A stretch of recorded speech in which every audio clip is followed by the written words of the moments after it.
ओम नमः शिवाय। महाशिवरात्रि पर आपके लिए एक ऐसी बेहद रोचक और खास कथा लेकर आई हूँ जिसको सुनकर आपका मन आनंद से भर जाएगा। एक ऐसा परिवार जिसके द्वार पर याचकों की भीड़ है और कोई भी वहां से खाली हाथ नहीं लौटता। यह परिवार है देवाधिदेव महादेव का शिव परिवार। शिव परिवार इसके लिए जाना जाता है कि उनके दरबार में जो भी जाता है वह खाली हाथ कभी नहीं लौटता है। महादेव के परिवार की इस उदारता से ब्रह्मा जी घबरा गए। अत्यंत भयभीत होकर वह अपना त्याग पत्र देने माँ जगदम्बा माँ पार्वती के सन्मुख पहुंच जाते हैं।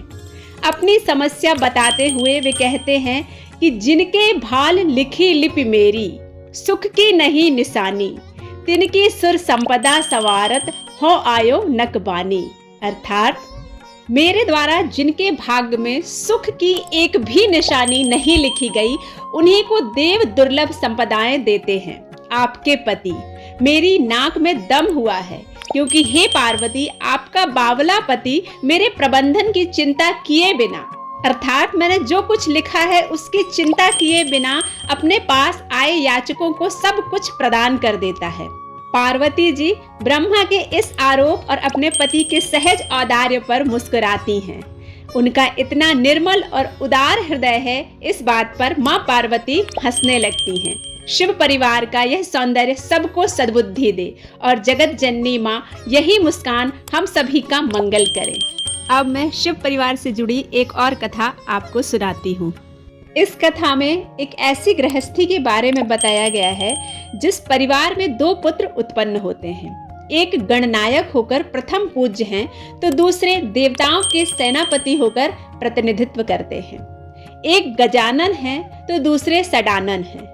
एक कवि ने इस प्रसंग का मनोरम वर्णन करते हुए कहा कि हे देवी, मैंने आपका अन्नपूर्णा नाम सुना था, परंतु आपका घर देखकर विश्वास हो गया कि आप निश्चित ही अन्नपूर्णा हैं। पति पंचानन है, एक पुत्र षडानन है तो दूसरा गजानन है। ऐसी गृहस्थी तो अन्नपूर्णा ही चला सकती हैं। शेर और बैल, सर्प, मयूर और चूहा एक ही घर में रहते हैं और कोई उपद्रव नहीं होता। यही शिव परिवार का सौंदर्य है। इस कथा में पंचानन का मतलब है जिसके 5 मुख, सडानन मतलब 6 मुख और गजानन मतलब कि हाथी के जैसा मुख।